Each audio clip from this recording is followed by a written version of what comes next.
Welcome to the Mixed Reception Podcast. I'm your host, Barrett Sigmund, and today we have Patrick C. Taylor. What is up, my man?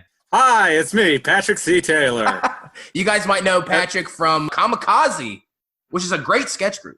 Thank you. Yes, we like it. And so I've been meaning to get you on here for a while because I would argue you're probably a bigger movie buff than I am. You used to work at Narrow Cinema. At the video store. Narrow Video. So, like, your knowledge on movies is probably vastly superior than mine. I have seen a lot of movies. There's definitely people who have seen more movies than me, but I've seen a lot. And I've also rewatched a lot of movies obsessively. I actually keep track of how many movies I watch, which I feel like when I say the number, people expect a bigger number. Because at this point, I've seen close to 2,900, like almost 3,000 movies. For some reason, when I say that, I feel like people expect me to say a bigger number than that. But it's like, trust me, you have not seen 3,000 movies. You know, the average person has. Plus, like, how much I rewatch movies, too. Like, I've watched 3,000 movies, but I've watched movies, like, tens or 20s of thousands of times. Holy shit. So do you have, like, a spreadsheet of, like, all the movies you've watched? Kinda, yeah. I keep track of them on a website online, and then I do also have, like, a separate document. Yeah. Do you do Letterboxd? I don't do Letterboxd. Weirdly, I decided to track it, or I track it somewhat on IMDb, but also there's a site called Rate Your Music. Oh, yeah, I'm familiar with it. I love it. Yeah, I track all my CDs and stuff on there because I still own CDs because I'm an old person. Yeah, they also have a movie site, and I decided to use that to do my kind of comprehensive all the movies I've seen list. I don't know. You should think about getting into Letterboxd because it's fun. It's like I love the app. Yeah. I like it better than IMDb personally. But yeah, you can like write reviews and stuff. You should think about it. You'd be good at it. I should. I have a Letterboxd account, and at some point I started adding things on there. I just didn't go completist on Letterboxd the way that I did on the other site. So I was like, all right, I need to have you on here, and you gave me a list of 10 movies. Well, it was a good list. And then so I was scrolling through it, and I saw The Phantom, parentheses, Billy Zane, and I was like, ooh, yes, Phantom. I did not even need to say Billy Zane. You were immediately on. You're like, I knew. I know he's not talking about the Ben Affleck movie, Phantoms. I know he's talking about The Phantom. I want to see that. I haven't seen that one. But believe it or not, so this came out in 96. I was 6 years old, and my dad actually took me to see this in the theater. And at the time, I loved it. I thought it was awesome. What's your experience with this movie? When did you see it? I would have been I think I just found out that I'm 10 years older than you are because I was a teenager already, and I was hyped, especially because for like a weird reason, I was already a movie nerd, and I was really into this actor, Treat Williams. Oh, my God. I can't wait to talk about him. He's awesome. Because I just seen him maybe like the year before in a movie called Things to Do in Denver When You're Dead. Have you seen this movie? I haven't even heard of it. Wow. Yeah, it's a movie. It gets accused of being a Pulp Fiction ripoff, even though, like, from what I understand, like, the guy who wrote it before Pulp Fiction was a thing. It's like this hitman kind of movie. It's like, it almost feels like Tarantino meets the Coen brothers. Not quite on the level of either of those, but it's pulpy and cool and fun. And in a Treat Williams plays this character named Critical Bill, who is just this insane motherfucker, you know, sort of the Mr. Blonde of that movie. Yeah. I fell in love with Treat Williams from that performance, from that role, and so I was obsessed with finding Treat Williams movies. Well, shit, after watching this, I want to watch more Treat Williams movies because, well, we'll get into it. I thought he was so entertaining in this. So you saw it in the theaters? Yeah, I saw it in the theaters. Yeah, you were one of the few. Yeah, for the brief time I managed to make it there before the end of the day. You know what I was thinking, too? What happened to Billy Zane? How come he was not, like, a bigger star? Because I know this was a year before Titanic.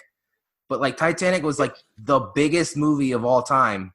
And I just – you look at his career, and it's an anomaly. Because you would think he would get all these offers and be, like, this big star after Titanic.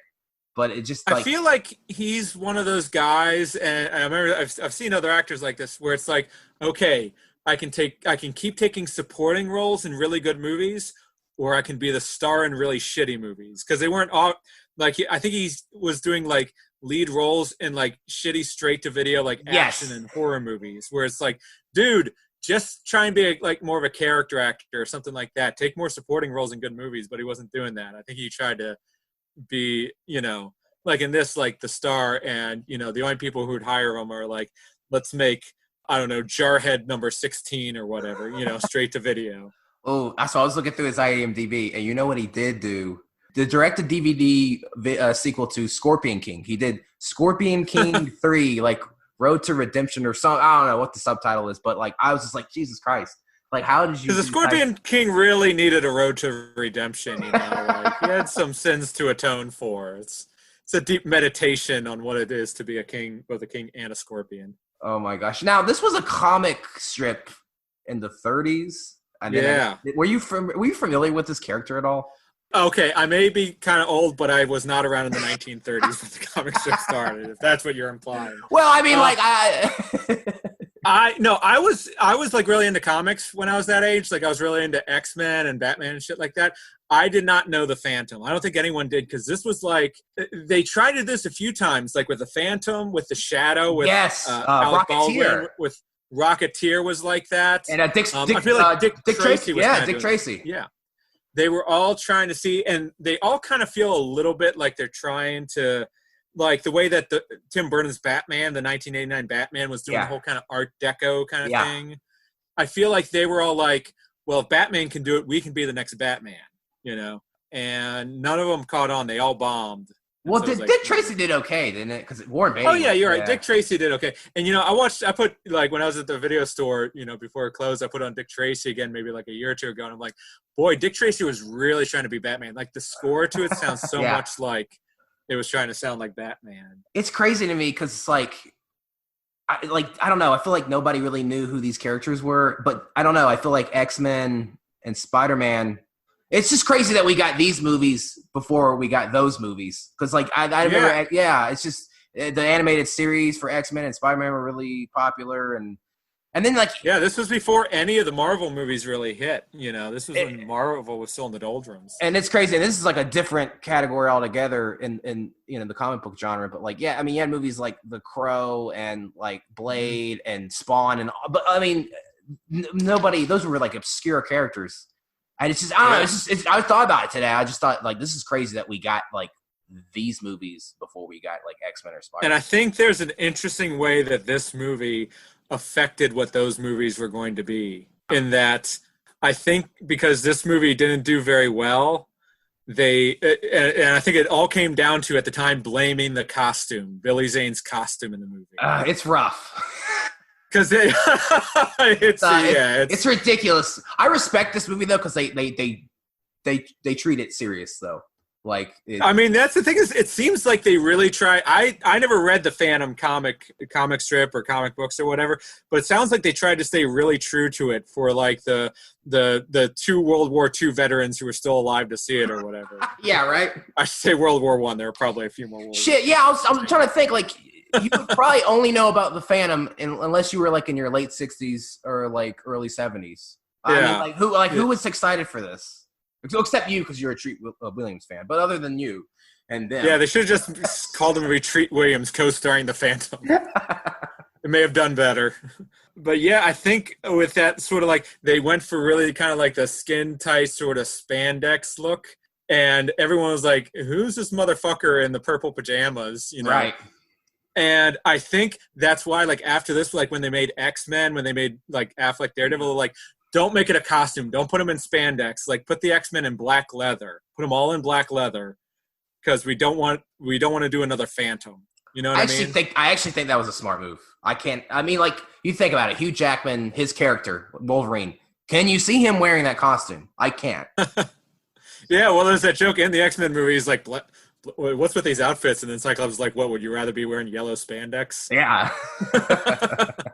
and me in the audience, in 1999, is like, yes!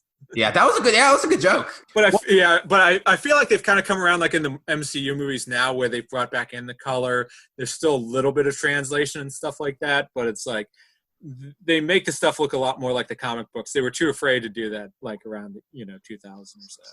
All right, so let's jump into reviews at the time. So I got like 5 reviews here. Just like, I got some positives, I got some mixed, I got some negatives. Just like, let me know what you think.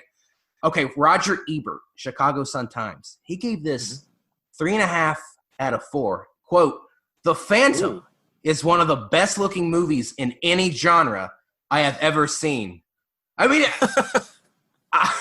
Yeah, I mean, it's up there with like Terrence Malick. It's just beautiful. Every shot is just breathtaking.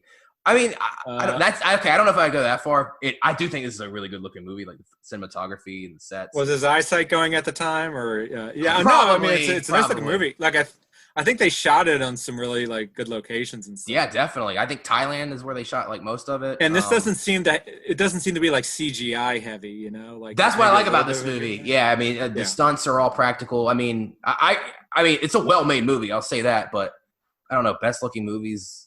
It definitely doesn't hold up now when you watch it. Of course, now when you watch it, it's so weird because it's like I think at the time, it felt kind of dated. It felt like, oh, this is coming out like, mind you, this is like 1996. You know, this is post like Pulp Fiction and stuff like that. And not that it's trying to be like Pulp Fiction, but it's just like for the time it felt like really kind of outdated. But now when I watch it, it's like, when does this? I think if you sat someone down to watch it now and asked them what year this was made, they would have no idea. You know, it could be like, I don't know, is this like an 80s movie or something?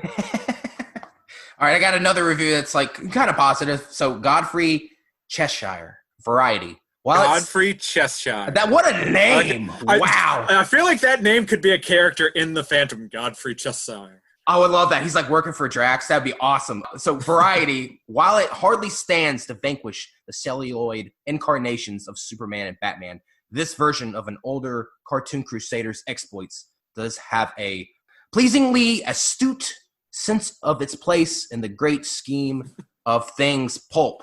Yeah, I mean, yeah. Can you just say pleasingly astute again? I like the way you say pleasingly astute. Pleasingly astute. No,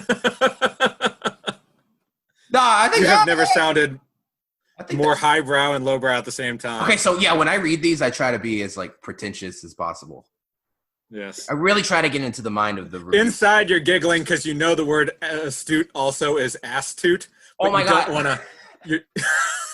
When I like go sit down to like edit these podcasts, and I edit them, it's so funny because I'm always trying to because I always mess up these big words. Yeah. And so I'll say the word wrong and then I'll say it again and that'll be the edit and then I'll go back and try to delete the. I seem to remember some old Facebook post about your mangling of the word prosciutto. Yes. I don't. Now I know how to say. I called it prosciutto. Prosciutto. And they I don't know who I was with, but they were just like, what? Okay, hold for edit. Go. Right. Yeah, I don't know. I think this review is pretty spot on. I feel like I haven't really talked about how I feel about this movie quite yet. Because there was something I said, I was showing it to my girlfriend who hadn't seen it before. And as we were kind of, and I haven't seen it in years. It's been at least a decade since I've seen this before this morning when I watched it. So it's coming to it with whole new eyes. And watching it now, it's like, this movie is almost fantastic and almost terrible. That's how I felt about it, fundamentally. I kind of loved it. I'm not going to lie. Yeah. I thought it was just like... I don't know. It had that slice of cheese that I like. It's one of those. I like. Yeah, I find it. Yeah. Like I think it really captures the spirit of those like old like movie serials. So to me, like I think they were going for that kind of throwback vibe. So I don't know. Like I think for what it is, what it's trying to be, I loved it. I thought it was great. Yeah, I think it's charming as hell. I love how joyful the movie is. Yes. Like I like how the Phantom seems to really love being the Phantom. And then on the same time side, Xander Drax, the bad guy, seems to be in a good mood all the time. He's evil, but he's thrilled about it. Oh my God. Even all the way to the end. He's surrounded by pirates who wants to kill him. And he's like, this is great. Yeah. What? We can all rule the earth together. Why not? You know? Oh my God. I can't wait when we get into notes because I want to jump ahead. Like he is my pick when we do categories. He's my pick for best performance. Right on. All right. Let's get back to the reviews. I want to hear some shitty reviews. All right, so this is a mixed review. Owen Gleiberman, Entertainment Weekly, gave it a C. Yep.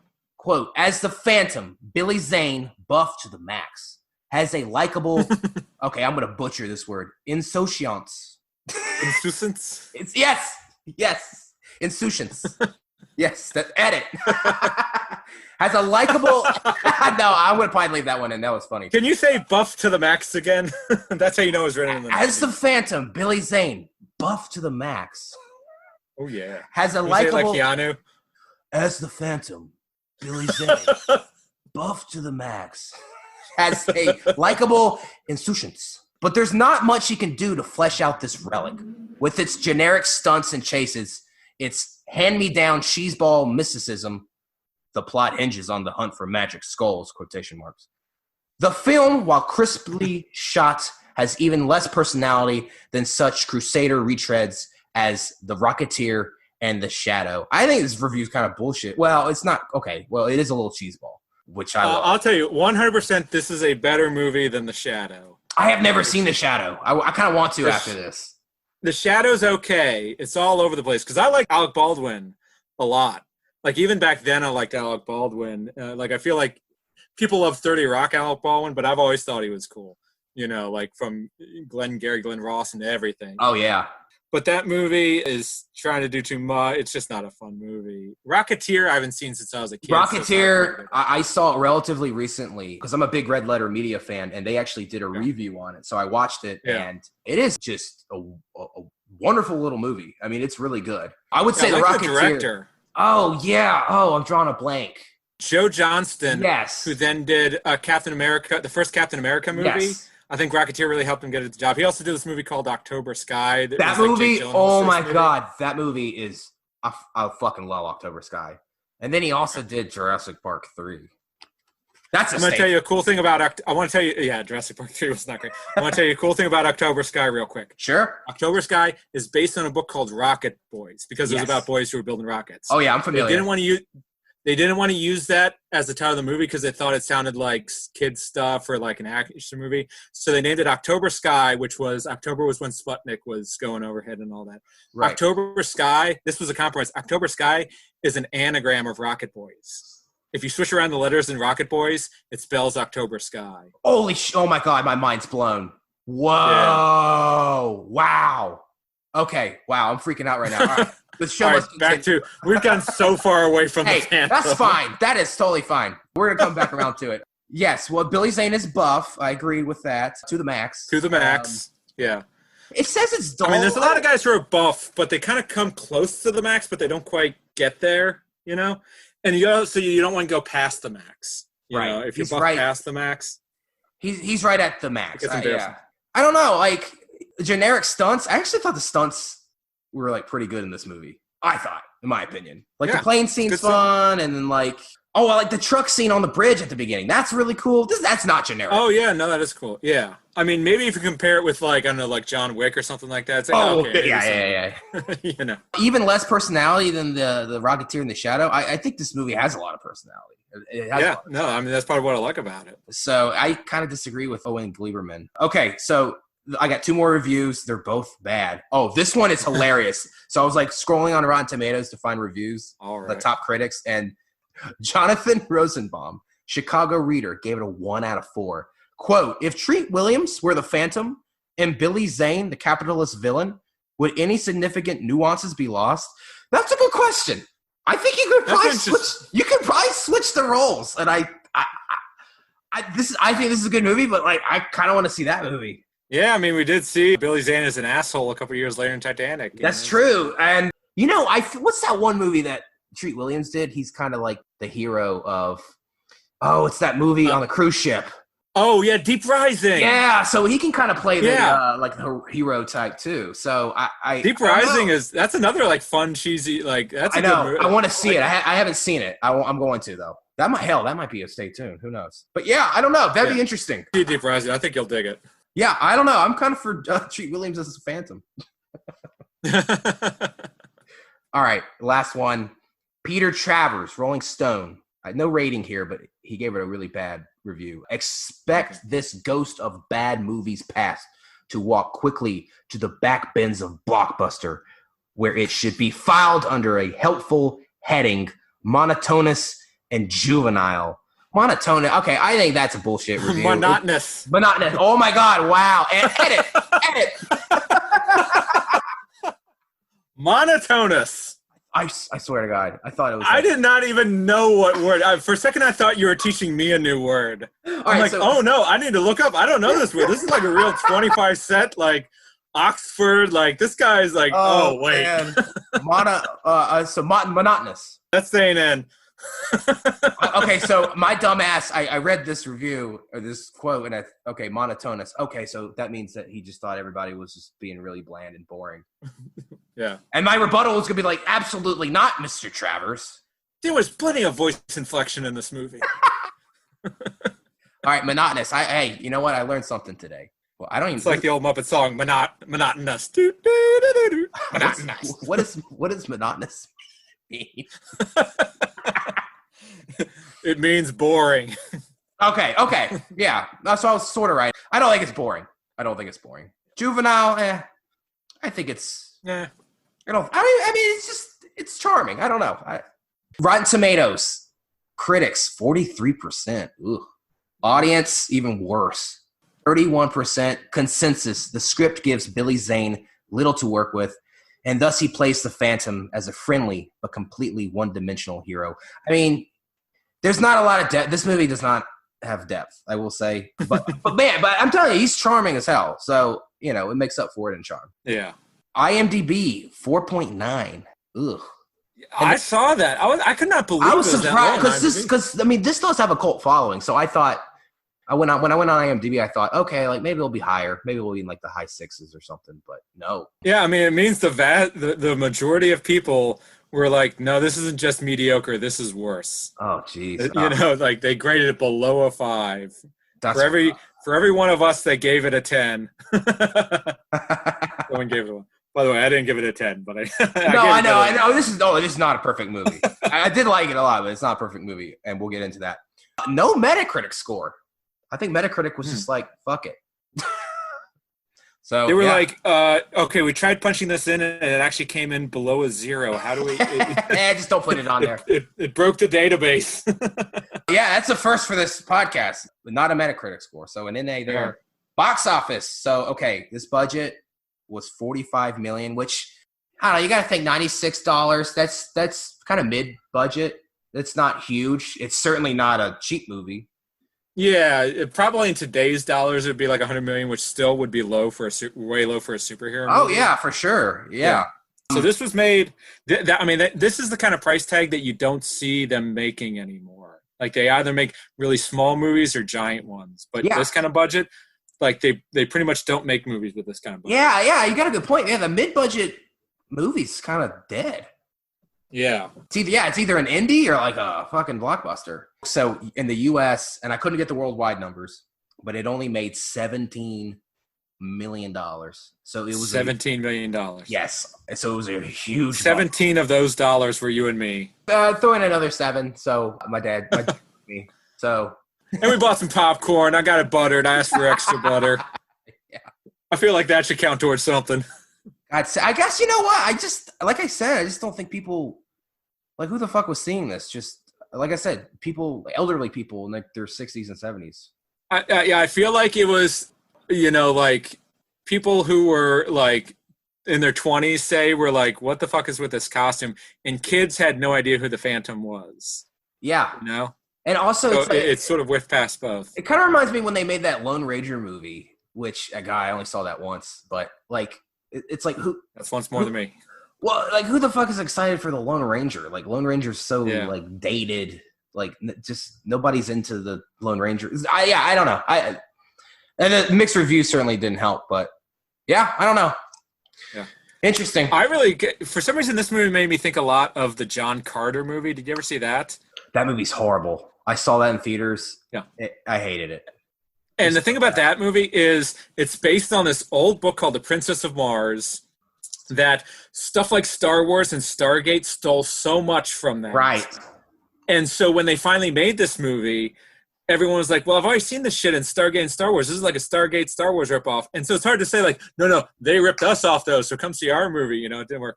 Plus the fact that it was called A Princess from Mars, and they were like, well, boys aren't going to want to see a movie that has princess in the title. So it changes John Carter of Mars. Oh, wait, girls aren't going to want to go see a movie with the word Mars in the title. Cut that. Let's just call it John Carter. Hey, everyone, come to see a movie called John Carter.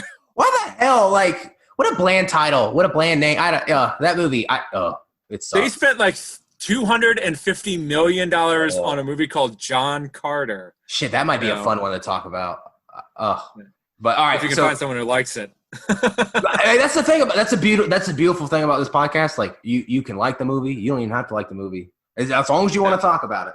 All right, so I'm gonna jump into notes. So the first thing I wrote down, the movie opens up with this like kind of this narration, and basically pirates attack the ship, and this young boy washes to shore. He washes up on the shore of Bengala. And the Bengala tribe takes him away, and then they give him the skull ring, and he becomes the Phantom. I don't know why they give him the ring, but they do. So that was my first point. Why do they give him the ring? But hey, whatever. Movie, cool. Now wait, weren't there like this? He's like the 20th Phantom. So like his dad was also. So wait, who was that little boy? Was that little boy not him, not his dad, but the very, very first Phantom? That was probably his like great grandfather. Okay. Yeah, I think it says that he's like the 20th Phantom or something like that. Yeah, it's generation to generation.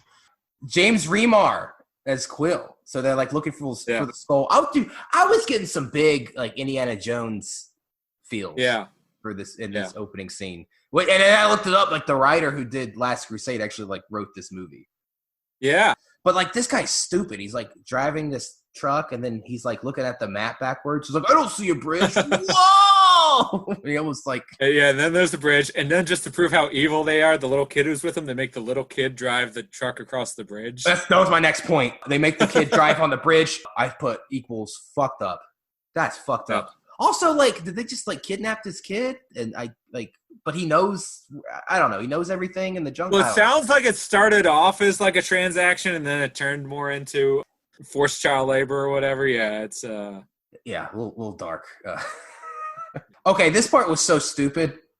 So they go in the cave to find the skull. So I guess basically the three skulls, they put them together, and it's like this big old like power. And so one of the skulls is in this cave, and then one of the and I forgot about this part. One of the skeletons comes to life and like chokes one of the dudes. And this never comes back. Right. I was like, what? I don't remember this part. I mean, yeah. And it was kind of weird. It was kind of like, wait, is this skeleton actually coming to life like Pirates of the Caribbean style? Or is this more like a Goonies, like the thing's just like booby trapped to choke them? Is it like voodoo? Like just like reanimated skeleton. What? Yeah, I was like, what's going on here? I thought maybe like the Phantom was like behind the skeleton, acting like a skeleton, and that's what I thought. I was like, I don't remember this part.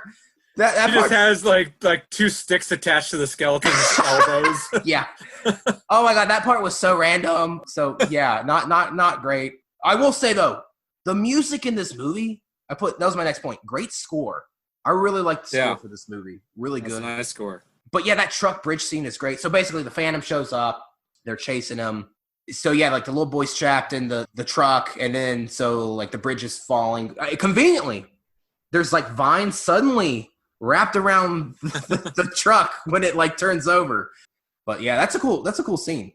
Really clever editing. Because like when they shoot the rope and swing, they're not near that cliff at all. Then the next shot, like they make it to the cliff. I would love if the filmmakers had actually put that kid in the truck and made the kid drive across a rickety bridge and kept the kid in the truck, and then the kid's hanging out the vines like, don't worry, we have 7 more kids who look just like him. We're gonna Milo and Otis this shit. Oh my god. Oh, I put this. I love how the servant. So he like goes to his cave. He like reads up on the skulls, which I don't know. You would think he would know about the skulls. I don't know, but I guess he doesn't. Yeah. He just grabs his giant book of MacGuffins off the shelf, just like... That's a big fucking book, too. But yeah, I love how his servant's like, oh, Ghost Who Walks. He just like calls him Ghost Who Walks. I mean, like, his name. Why don't you just call him Kid? But whatever. Okay, you know what's funny? So my next point. So I had Amber Nettles on the show last week, and we did Buffy the Vampire Slayer, and we were talking about Christy Swanson and like, oh, like, what other movies did she do? I forgot she was in this movie. Christy Swanson. So did everyone else. Right. So Christy Swanson is Diana Palmer. So she is like I guess the niece of like this big newspaper guy in New York. But anyway, like they're at this party, and this is when we're introduced to Treat Williams as Xander Drax. Xander Drax. Oh my God, I love this guy. X at the beginning, X at the end. Oh my God, I wrote that down too. He's like, oh, why is Xander Drax here? Like, oh, he's just a thug. And like, well, why don't you have me arrested? Like the. I feel like you know what? I just suddenly realized something. I'm so conditioned by like superhero movies to think that Xander Drax is, of course, gonna kill Diana Palmer's father to create like a revenge plot, that I forgot by the end of the movie that Xander Drax hadn't actually killed that newspaper daddy. I'm just so used to movies where they do that kind of stuff. Oh yeah, he takes her along for really no reason. Doesn't the newspaper owning dad just seem like the exact kind of casting, the exact kind of dad who would get killed? I thought he was gonna get two. I was like waiting for that. I'm like, okay, like 20, 30 minutes in. Yeah, it never happens. Never happens. They're saving that for the sequel. That will never happen. It would be really funny if now, like 25 years later, Billy Zane is still just doing like push-ups, like one-arm push-ups every day, trying to keep in shape for when they shoot the Phantom 2. They're gonna call me. I know they're gonna call me. But yeah, anyway, so that part's funny with like the police commissioner, like, he's right here. Why don't you have me arrested if you don't want my hair? And yeah, pretty much. But yeah, we find out the newspaper dad is, I guess, he's been keeping tabs on Xander, and he kind of catches wind of his plot, right? With the skulls and stuff. So they send Diana to Bengala, and the police chief, Twist, is working with Drax. God, I know. God, big surprise. Oh, okay. So this Wait, did the police chief get? I don't think that anything ever happened to the police chief. By the way. No. I wanted that. I wanted like that post-credit scene where it's like, oh, you've been exposed for corruption. You've been working with Xander. There are so many like loose plot, and again, I think they're probably saving it for the sequel. Yeah. That was how the sequel was going to open up, like the trial of the police commissioner. But that 80-year-old police commissioner was going to be be the bad guy in the sequel. He is really old. Yeah, he is like 80. Okay, this part's awesome. The telescope death with the knives through the eye. Do you remember that? Oh, yeah. Microscope. Yeah. Well, so I guess he's been working with this librarian, and I guess he's been feeding information to the newspapers. So that's how the newspapers like know about like everything he's doing.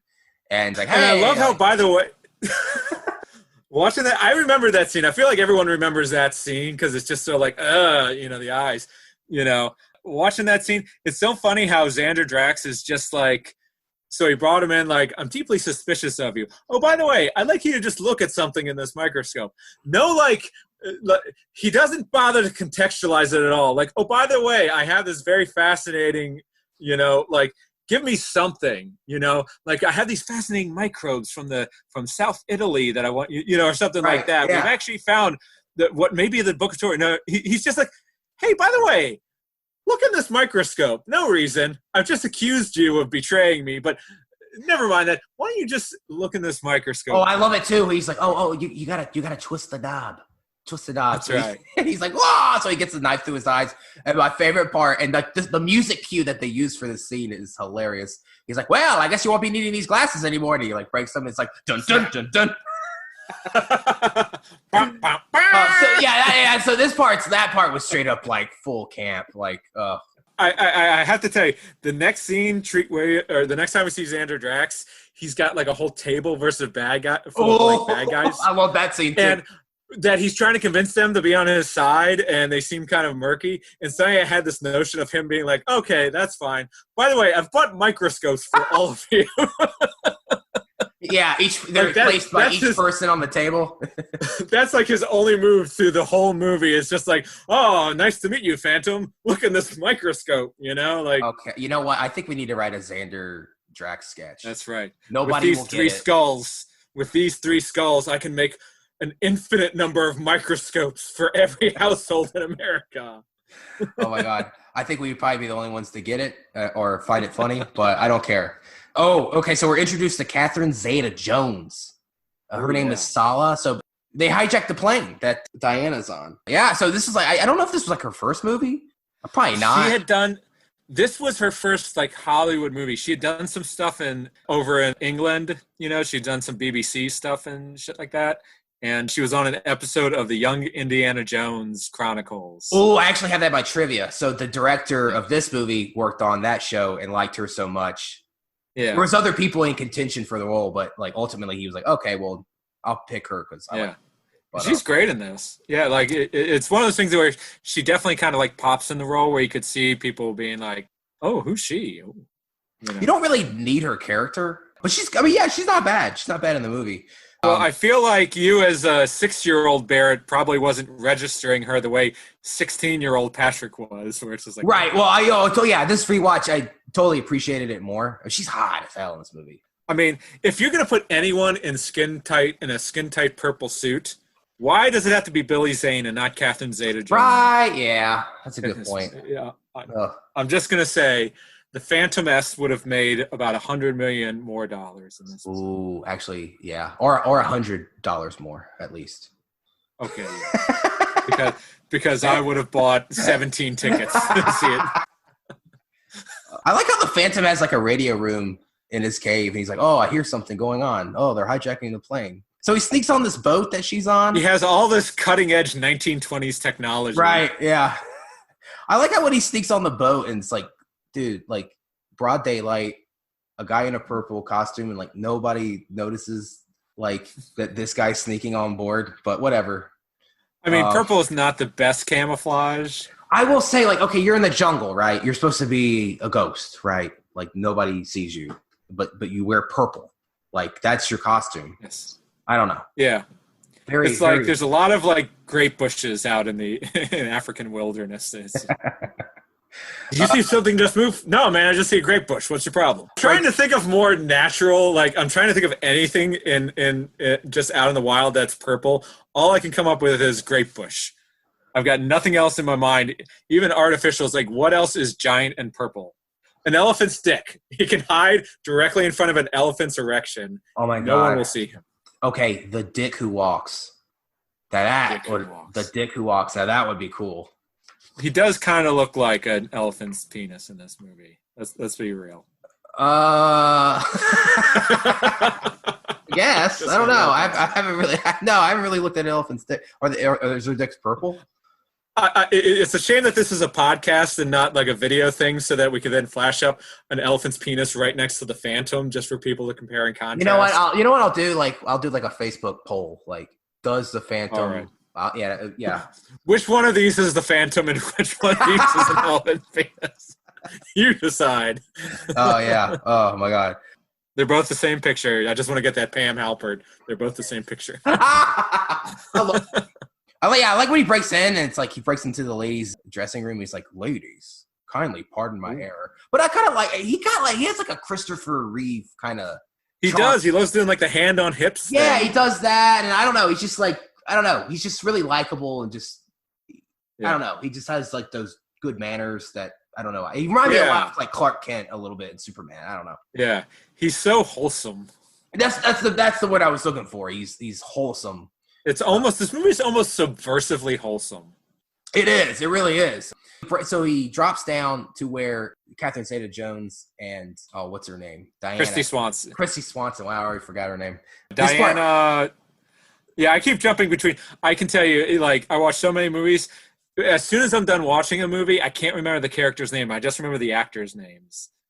Yeah. Immediately after watching The Phantom, I was talking about it with my girlfriend and had already forgotten the Phantom's real name. I was just calling him Billy Zane.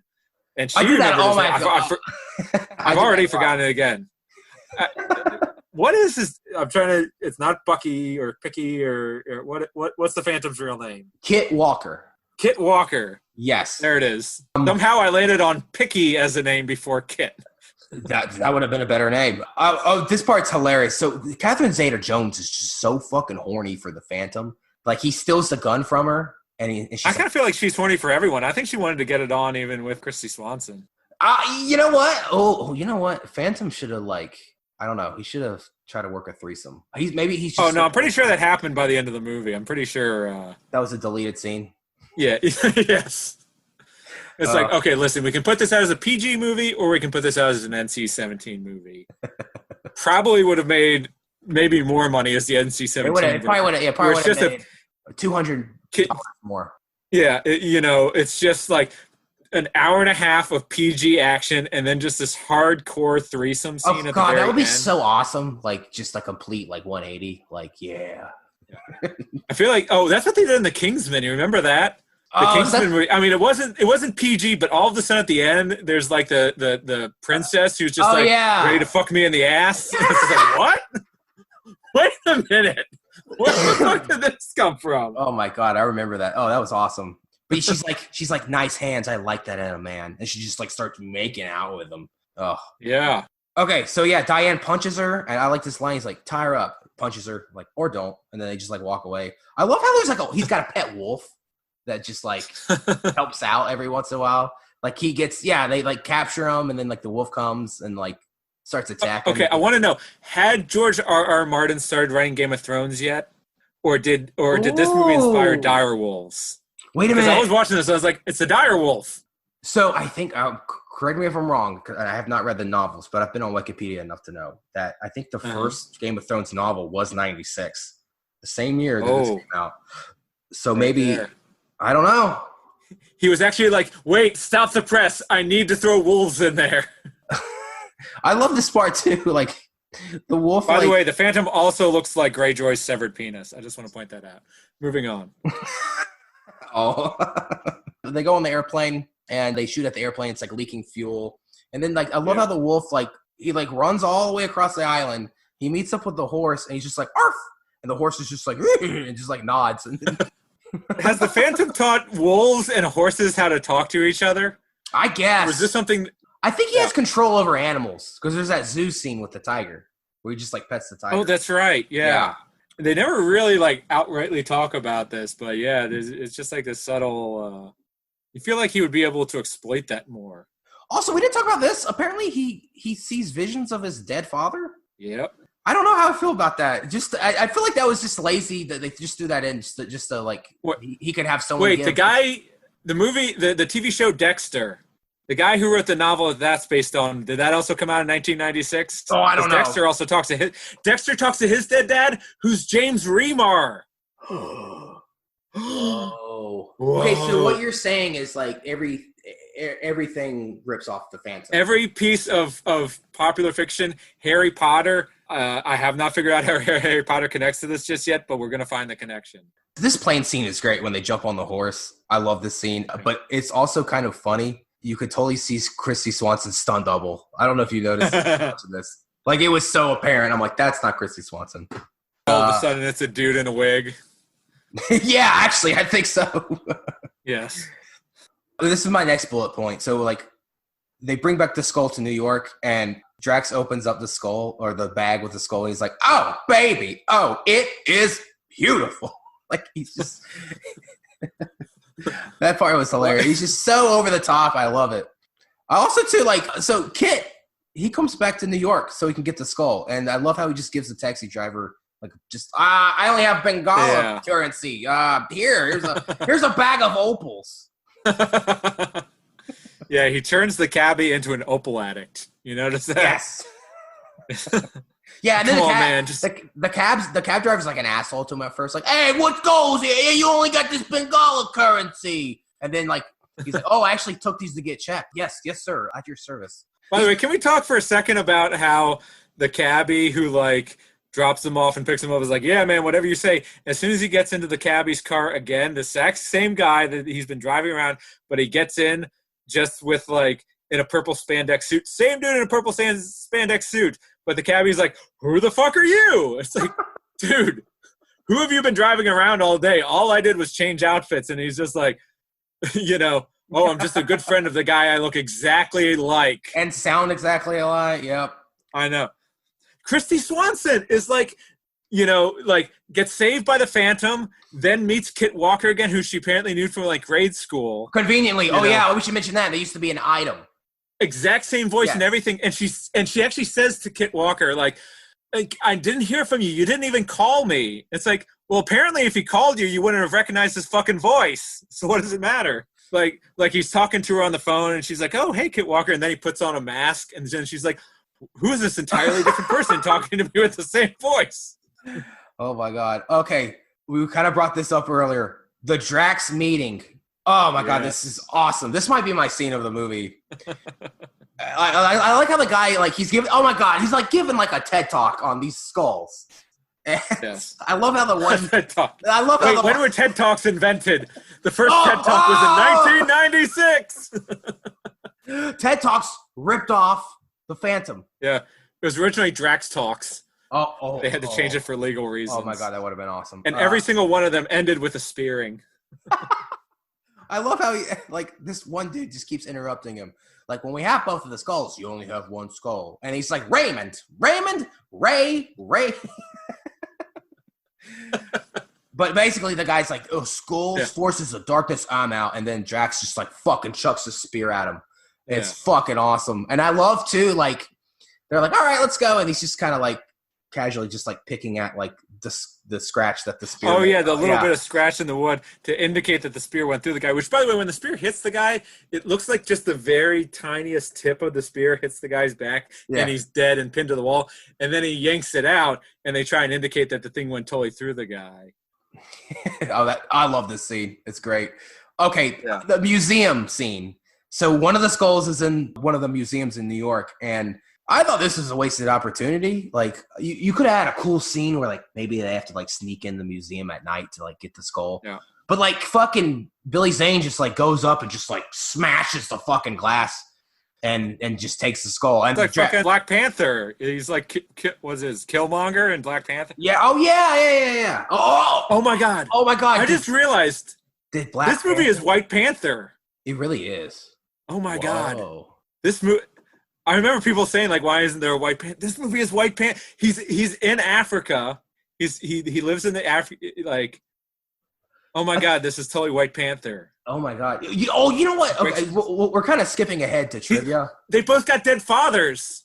They do. Who talk to them. Also, so in the 50s, they made I think they made like a movie, a Phantom movie, but they couldn't get the rights to the name the Phantom. Oh, really? So they renamed it Captain Africa. Captain Africa. So, like, a little bit of Avengers, Captain America. I don't. Wait, when was Captain America invented? 1996. No, wait. Oh, fuck. Okay, so okay. So that they get a pass there.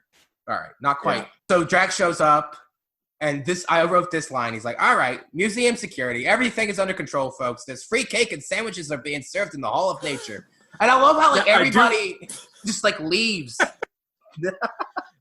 The one thing I want to know is, was there actually free cake? Had he gone to the effort of, okay, just in case someone breaks in before we get there, we need to make sure to have a lot of free cake prepared? Or were there a bunch of patrons who got to the cafeteria and like, wait a minute, where's the cake at? There's no cake. Or wait, were they promised free cake and they got in there and then they got gassed? I don't know. I wanted that scene where like they come into an empty conference room and there's nothing there. And then they're like, "Whoa, what gives?" I wanted that scene. We didn't get it though. But they get in and they get into the cafeteria and they're like, "Everyone gets free cake. First, you just have to look into these microscopes."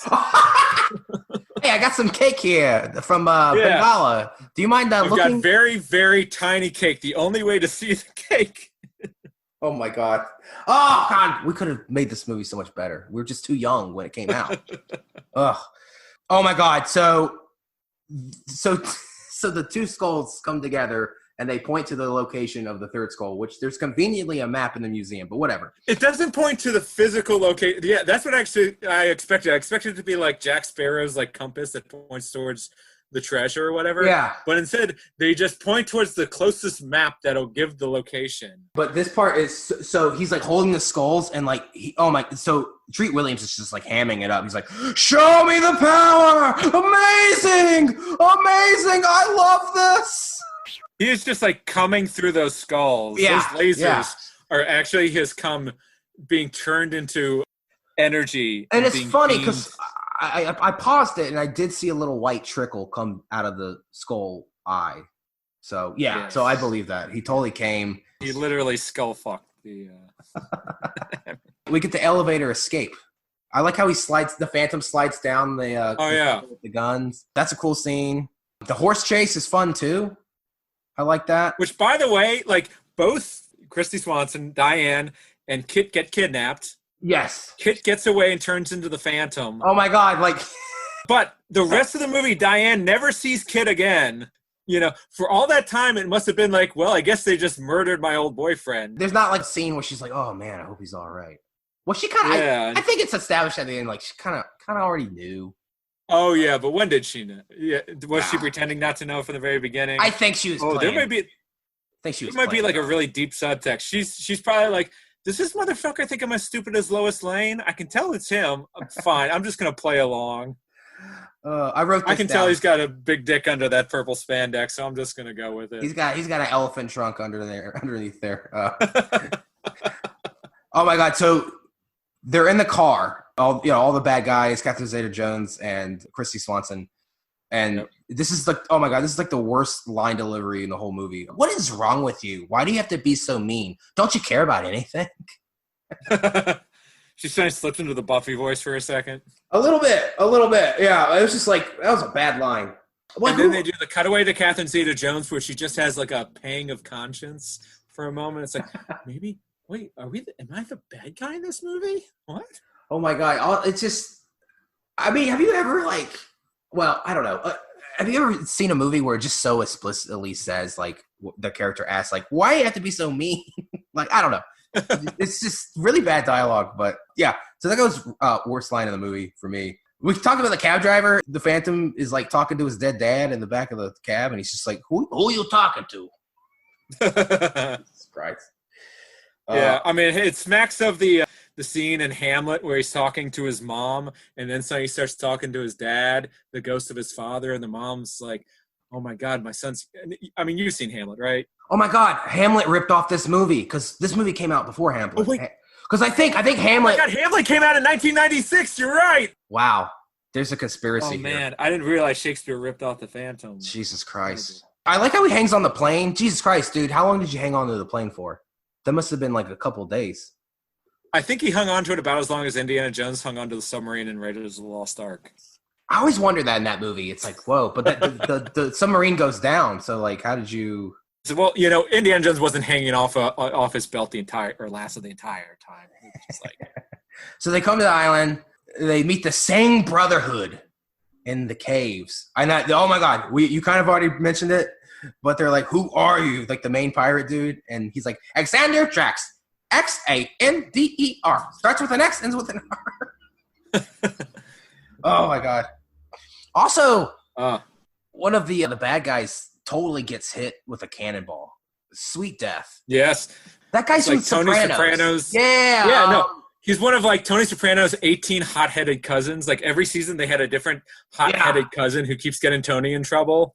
Yeah, I don't know the actor's name. He's actually popped up in a couple of movies. He's been a bunch of, his name is David Preval. Okay, David Preval, yeah. Yeah, it's one of those like faces where if you see him in one thing, you've seen him in a bunch kind of thing. Yeah. So then they bring up the idea of a fourth skull. We are just 5 minutes left in the movie, and we're just now hearing about this. There's a fourth skull that can control all of them. That's right. And they're like, it seemed like it. Well, no, it was. Oh wait! Oh my God! The fourth skull was his ring. It was. The fourth skull was because remember when him and Xander Drax are suddenly like having the face off, and the beam of light comes out of the ring. Oh my God! Fighting. Hang on. Hold with me here. Harry Potter and Voldemort with the two wands at the end of Harry Potter. It is. Yeah. Oh, you know what? It is. It's exactly like when they're fighting at the very end, and the two. And it's an elder skull instead of an elder wand. It's an elder skull. The one wand that's all powerful can control the other. Oh my God! We have figured it out. Every single piece of pop culture. When did the first Harry Potter novel come out? 97. Oh God. Man, I swear, the makers of this movie are going to sue some fucking people and get rich. God. Oh my God. This might get my podcast big. Yeah. Wow. This is amazing. This movie made $17 million at the box office and $18 billion in lawsuits. I put the pirate fight is a lot of fun. I like how the main pirate dude just gets eaten by sharks. That's awesome. I love how there's one. My girlfriend, who's a costume designer, pointed out how it's like all Chinese pirates except for this one European pirate who's just randomly in there. This one guy who wandered in out of Pirates of Penzance, among all the other Chinese pirates. Yeah. And there's the one guy who's just like, yo, ho, ho, and a bottle of. I didn't notice that. Wow, I'm going to have to rewatch this now just for that. Oh my God, this part's hilarious. So like Quill, James Remar, and Billy Zane are fighting. and Quill's like, "Hey, Xander, over here," and he's like, "Huh?" And he just like accidentally kills him with the skulls. Oh my god, that was hilarious. The guy who killed the Phantom's father, and he finally gets to confront that guy. And the Phantom kind of gives a shit, I guess, but then Xander Drax just like poofs him out of existence. That was a missed opportunity. Like, I think the Phantom really should have like killed him. Yeah, there should have been like an Inigo Montoya kind of moment there. Yeah, what the heck? And then, so we get the skull fight, and oh my god, like, Treat Williams is just like, unbelievable! Treat Williams blows up, right? But then, like, the whole place, like, starts blowing up. Everything blows up in this movie. The truck, when it lands, blows up. The plane, when it crashed, blows up. Like, I'm surprised that, like, the microscope, when it blinded the guy, that he didn't blow up, you know? That would have been awesome. Like, everything turns into fireballs in this movie. But yeah, it's just like James Remar got killed with the laser and he didn't blow up. But then he turned to like dust. Yeah, he turned to dust, but then like, I don't know. So that doesn't make any sense. And then, so like the two girls. I think it's that cum. I'm pretty sure what it is that cum is flammable, and that Treat Williams character was so full of cum in that moment. Oh, unbelievable. Oh my God. And here's the thing I love is that Treat Williams as Xander Drax at that moment, like, he's just this weird, like, Clark Gable meets Bugs Bunny character the whole way through. And even in that moment when he's about to die, he's like, this is fantastic. He's still in a good mood. Yes. Even when he's getting murdered. Oh, my God. He's like, awesome. So Zeta Jones and Swanson, they, like, were hiding in a submarine, and he, like, jumps, and there's, like, a chain attached to it. So basically, the submarine, submerges to the surface, and suddenly, like, they look over and there's like a volcano erupting. So I guess like everything started blowing up, and then that caused a chain reaction to trigger a volcano. I can't remember. It seemed like, okay, can you remember?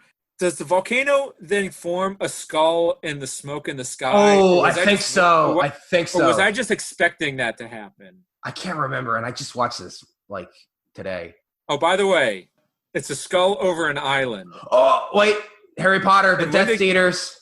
I was gonna go for Kong Skull Island, but yeah, you go for your. Okay, yeah. Oh my God, Skull. Oh my God, Kong Skull Island. And when did Kong Skull Island come out? 2017. Oh, close enough. Well, actually, Even though it's based on a movie that came out in 1933. Actually, yeah, King Kong came out before this. Actually, this probably ripped off. Moving on. Fake news. All right. Scrub that. Let me just say monotonous again so you edit it out. Okay, go on. I like how like they're talking at the end, like he reveals his identity, although she like kind of knew. And then the ghost dad's like, go get her. I like her. So we have a horny ghost dad. Wait, is his dad going to watch them fuck? That'd be sweet. Because the dad specifically says something. There's something about like the Phantom needs to like have a son. Yes. So that he can be the Phantom. And the dad's like, do it. Do it for me. Do it on me. Do it with me hanging over your head. Oh my God, I wanted that scene. Good job, son. Or if he didn't do very well in bed, he could have been like, you'll get her next time, son. The Phantom's father is like phasing into her body to grab hold of her eggs, just to position them just right, so as the Phantom shoots. Wow. He's like positioning the eggs to catch them. It's like, oh my God, I did not think. Wow, I didn't think we were. They're playing like duck hunt inside of her. Oh my God, I did not think we were gonna get that far. I did not think it would come to like duck hunting eggs and sperm. Yeah, this is a great conversation. This is awesome. It is. That's the movie. Yeah, trivia. Okay, did you know at the beginning when they have that party at her dad's house, that's actually the Playboy Mansion. That's the Playboy Mansion? That's the Playboy Mansion. And you know who posed for Playboy a couple of years later? Chrissy Swanson. Oh, I thought it was going to be Billy Zane. Okay, Chrissy Swanson. No, that was Playgirl. I really don't know if he posed for Playgirl. Are you sure that wasn't just a giant elephant penis? Apparently, Billy Zane was like already a big fan of the Phantom. He started this is random as fuck. He started reading the comics when on the set of Dead Calm. Have you seen that movie? I have seen Dead Calm. That's a good movie. That's what. Yeah, I feel like that's one of his only good ones. There's 3 good movies, or well-known movies. Pretty much all of his good movies involve a boat in some way or another. Actually, yeah. Except for Titanic, because Titanic's not a good movie. I actually like Titanic. I'm going out of my. I hate the first half of Titanic. Then the ship starts sinking and it's pretty good, and then the whole fucking we can't fit on the door thing ruins it again. That is bullshit. That was a sturdy ass door. You could have, or stack. Just lay on top of her, or vice versa. Right. Well, they did a MythBusters where they proved that they could both fit on the door, and James Cameron was on the MythBusters episode and said, "All right, well, I guess I should have made the door smaller." Which just goes to prove the point. He just wanted to kill Leonardo DiCaprio in that moment, and he had no good reason to, because they go through all this effort for them both to stay alive, and then they just give up for no good reason. They just like find some, like I guess I'm going to be stupid now and just let myself freeze to death for no reason, and it undercuts the entire film. My next trivia tidbit: Bruce Campbell was considered for the role of the Phantom. I read this and I kind of wish that had happened. Also, so this movie was in development at different periods. Like, I think, did you know this? Sergio Leone. He was, I butchered that name, didn't I? Sergio Leone actually was interested in making a Phantom movie. I actually think it is Leone. Yeah. Oh, damn it. I like how you edited your one correct pronunciation. Yeah, he was interested at one point. Did you know this? That Adam West in the 70s, they thought about making this. He was going to be there. Yeah. You did know that? Oh, wow. That would have been a little too close to, like, it would have felt just like the Batman thing. Oh, I'm sure exactly that's what they were going for. Yeah. Also, Dolph Lundgren was considered for the role when they were developing this in the 80s and 90s. Okay, if Dolph Lundgren is the Phantom, this is totally a canon film. Yeah. Definitely. Oh, I mean, I put Masters of the Universe on my list. Oh, you know what? I've never seen it. I'm totally interested in doing. Oh, you got to see that movie. That movie. Yeah. I've got a good story about that movie too that I'll save for if you invite me back as opposed to something. Yeah, definitely. Yes. Also, whenever you want to do Masters of the Universe, I'm hyped for it. So that's a notoriously bad movie, right? I would not say it's any better. I don't know that it's any better or worse than this in a way. Okay. Now the thing is, I was a huge He-Man fan. I was like you seeing the Phantom. I saw Masters of the Universe probably when I was 6 years old, and I think I had the action figures with me in the movie theater. Oh my God! So it's a little hard for me to judge it. So it's a little hard for me to judge it accurately. You brought them in the theater with you. That's hilarious. It's. I can tell you, it's not great, but it's going to be better than you're expecting. Your mom was probably like, "God, Patrick, just leave the figures in the damn car." Like, no. I'm not sure if you, Barrett, now watching it for the first time are going to love it, but if you had seen it when you were a kid, you would love it. Well, and I think that's why I appreciate this movie, because it's like I was 6 when I saw this, and I have that nostalgia for it. Right. Joe Dante was originally attached to direct The Phantom. Yes. Honestly, if Joe Dante directs this, Bruce Campbell is in the lead role. Yeah, I mean, this is the thing. I'd heard Joe Dante and I'd heard Bruce Campbell, and I love Joe Dante, by the way. We did Gremlins 2. That was episode 1. Fucking love Gremlins 2. Yeah, that is such a fun, crazy. Like they just decided to take Gremlins and spin it into this totally bananas, like almost like parody of Gremlins. It's amazing, and it's everything that Joe Dante does well. Like his love of he loves like Looney Tunes. He loves like 50s sci-fi movies and stuff like that. He loves like the Corman stuff, and that's all in that Gremlins movie. But he did Explorers. He did Inner Space. He did this movie I love with John Goodman called Matinee. I've heard of it. I haven't seen it. Yeah, that one's really fun. It's a little more like down to earth, but it's still like this cool, fun movie. It builds up to this great climax where that's a movie where it's like John Goodman's like a horror movie director who's made like one of those movies where he like puts the joy buzzers in the seats to scare the shit out of people. It's a movie called Mant, half man, half ant, all terror. Oh, shit. And he takes it, and he's taking it around the country, and he decides to take it to the south of Florida, Key West, right during the Cuban Missile Crisis, where everyone down there is so freaked out because they think they're about to get bombed to death. And he brings this movie to town to scare the shit out of them when everybody's already so fucked up with that. Holy shit. And mind you, it's a comedy. it's like this. It's like a PG comedy, but it's really funny. But yeah, I'm in love with Joe Dante, and he's one of those guys who like just made so many great movies in like the 80s and early 90s, and then suddenly Hollywood was like, nope, we're done with you, no thanks. As much as I like this movie, I feel like if Joe Dante had made this and Bruce Campbell was a star, I think they really would have leaned into the sort of like tongue-in-cheek nature of it. And well, that's what I was gonna say. Like I think the original, a lot more. The original tone. I think people would. Yeah, was going to be tongue-in-cheek when Joe Dante was directing this. And I think this would be a huge cult classic if they had done it. Also, it still would have bombed at the box office, but more people would like it. When Joe Dante was attached, the original climax was going to include a winged demon. Winged demon? Yes. Ooh. So I don't know.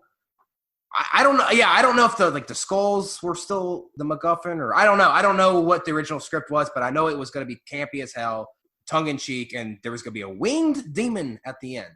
That would have been an interesting movie. Also, Joel Schumacher was considered for the directing job. If Joel Schumacher does this, there's totally nipples on the suit for sure. I think there just would have been foreskin on the top of his helmet. He just would have leaned way into the whole elephant dick thing. There would have been like a vein running down the front of his chest, you know. R.I.P. Joel Schumacher. Oh, that's yeah. He's made some good movies. I'm not gonna. I won't speak ill of the dead.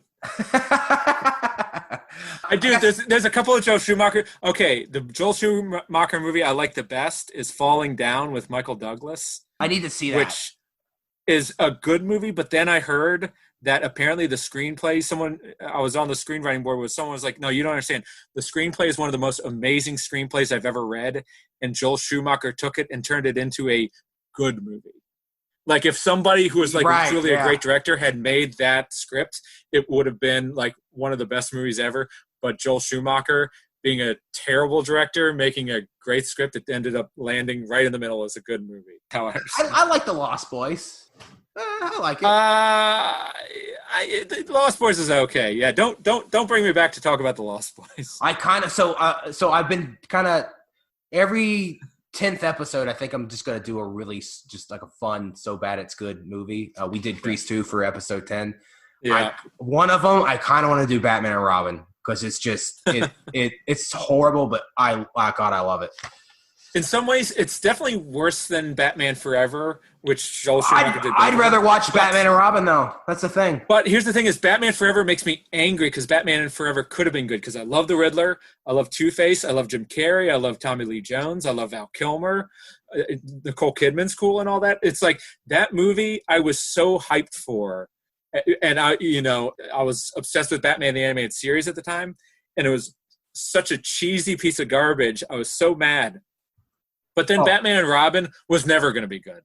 Oh, no. Like nobody went into Batman and Robin being like, oh, man, this is going to be the best Batman yet. You know, whereas I sincerely went into Batman Forever thinking I was about to watch my new favorite movie of all time, and I hated it. It was maybe the most depressing experience I ever had movie watching in my life. Oh, it's not good. I mean, I was 5 when it came out, and I loved it, but man, it's bad. Disaffected like 14 or 15-year-old. Oh, jeez. It took the Phantom to reignite my will to live. Thank God, right? Wait. When was my will to live invented? 1996. Oh. Billy Zane signed on for 2 sequels. They were never made, obviously, because this was a huge bomb. 2008, Paramount Pictures was considering creating a sequel to The Phantom, with Zane, Swanson, and Zeta-Jones returning in their roles. Later that 2008? Year, this was 2008. They were talking about it. 2008, when like Iron Man and The Dark Knight came out. Well, yeah, you know what though? It makes sense because like this movie, I mean, from my understanding, it did very, very well on home video, DVD, VHS, Blu-ray. Oh yeah, so it kind of makes sense. It kind of had developed a cult following. Later that same year, they were like, okay, we're just going to do a reboot of it called Phantom Legacy. And supposedly they had Sam Worthington of Avatar was going to be the Phantom. That would have been terrible. That was this pre or post Avatar? This is 2014. So 2014. Oh, yeah, no. So 2014, they were talking about casting Sam Worthington. I think they announced the reboot in 2008, and they were like, "Hey, let's get Sam Worthington." I mean, as long as they get the microscope back, microscope and the murder skeleton. I want it to be I wonder if the sequel would have gotten into the murder skeletons. Actually, I'm wrong. Sam Worthington. This was pre-Avatar, so this was 2008. What I meant to say is 2014 is they scrapped the plans for the reboot. Okay. Yeah. Okay, so that makes sense. Well, does it though? He wasn't anybody yet. Yeah, I don't know. Sam Worthington, you can stop doing push-ups now. You've been doing push-ups for 5 years to try and keep them Billy Zane pecs. He's got to stay. He's got to stay in shape because he has to do the fucking 7 Avatar sequels. But I mean, those are so CGI'd over. I mean, who? That's true. I don't know. You could have anyone do those roles. You could have fucking. DJ Qualls do that. I don't know why I just went to DJ Qualls. He wants to get skinny guy in Road Trip from 2003. It was my go-to for a skinny actor. No, that's a good choice. No, sorry. Let me go with Skinny Pete from Breaking Bad. That's slightly. Sam Worthington's such a great, accomplished actor. He wants to, even though it is CG, he wants to bulk up so he can get into the mind of the character of a guy who's been trapped in a wheelchair for years. All right. So that's trivia categories. What is the best scene of the movie? What is the best scene of the movie? I think for me, it's the meeting where he throws the spear at the guy. When he throws the spear at the guy. You know what? I was gonna say the microscope scene, but you know what turns me around? Ray. Raymond. Raymond. I know. I can tell you 100% that is not in the screenplay. That is just Treat Williams going off on a tangent. So your best scene is also the meeting. Yeah, I think I'm gonna have to go with that. Yes. Okay. What's the? I think actually the spear did not actually put the chip in the wall. I think that was literally Treat Williams chewing the scenery. That was actually a tooth mark right there. Worst scene. I'm gonna say the dad telling the Phantom to go fuck a girl for that's pretty good. Impregnator.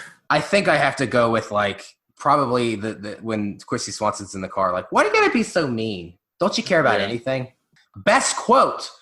I think this is an easy one. Ray. Basically anything Treat Williams says. It's amazing the power. Z-A-N-D. Yes. Yeah. Treat Williams. Any line of his is the best quote. Best unintentional comedic moment. You could also go for the scene in the car where she's like, "Why are you gonna be so mean?" I think I'm gonna go with though when the Phantom's ghost dad is like, "Hey, go get her. You should fuck her. Go fuck her, son. Give her one for me." Favorite unintentionally funny moment in the film?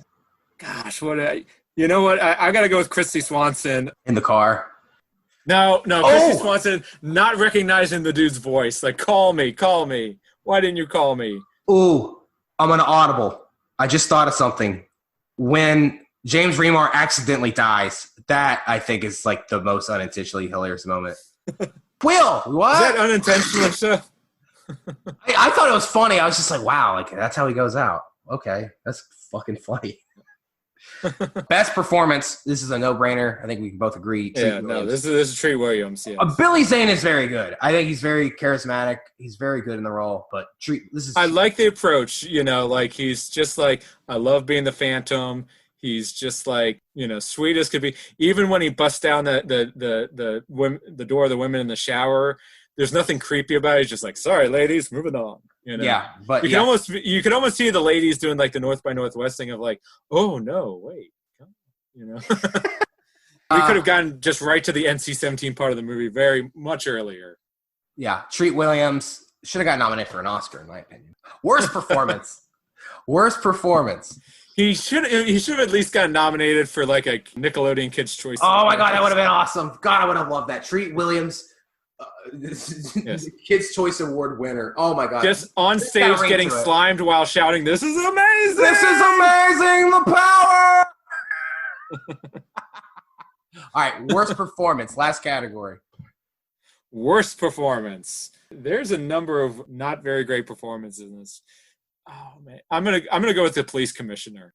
I was not in love with the police commissioner. James Remar he's kind of overacting a lot, I think. A little bit. I love my girl Christy Swanson. I mean, I just love her from Buffy, which I did last week. So I don't want to be too harsh on my girl Christy.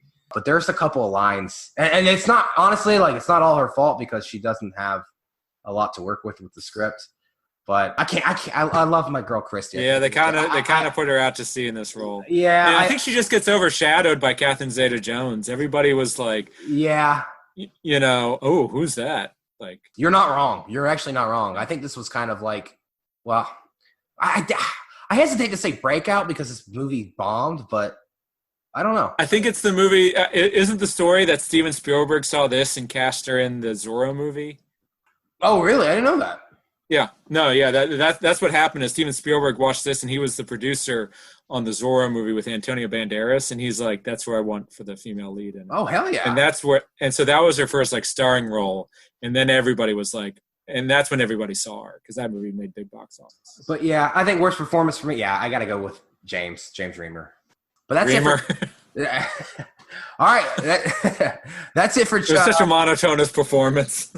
Oh my God, I'm never gonna live that down.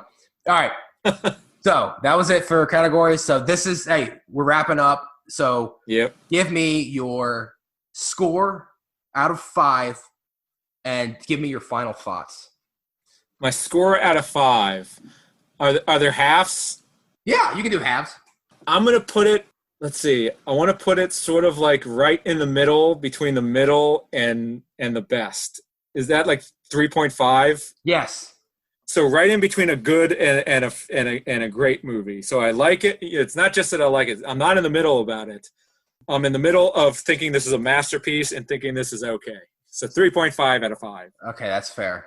Because it's one of those movies. It's one of those movies where, like, when I was watching it last night, I was having such fun watching it, but I'm not sure I could tell somebody, like, if I was at the video store and I was like, and they're like, oh, what like superhero movie should I watch that I've never seen before that I'd love? I'd be like, I'm not sure you're gonna love this as much as I did. If you got a kid, show it to your kid. You know what I mean? It's like you have to be in like a certain kind of mood. I don't feel like I could recommend this movie to everyone, but definitely if you like cheesy, campy, you can tell they're having fun action movies. This is one for you. I think I'm gonna go 4 out of 5. Now, listen, I do have nostalgia for it. Yeah. You know, I saw this in the theaters. I loved it as a kid. I think, as I kind of mentioned before, I think this captures the spirit, the tone of those 30s action serials very well. You know, yeah, Billy Zane doesn't have a lot of depth, but God, he's really charming in the role. And like I said earlier, I just don't know why this guy didn't have a bigger career. He's very good. Treat Williams is just chewing the scenery. He is hamming it up, and I fucking love it. He is hilarious to watch.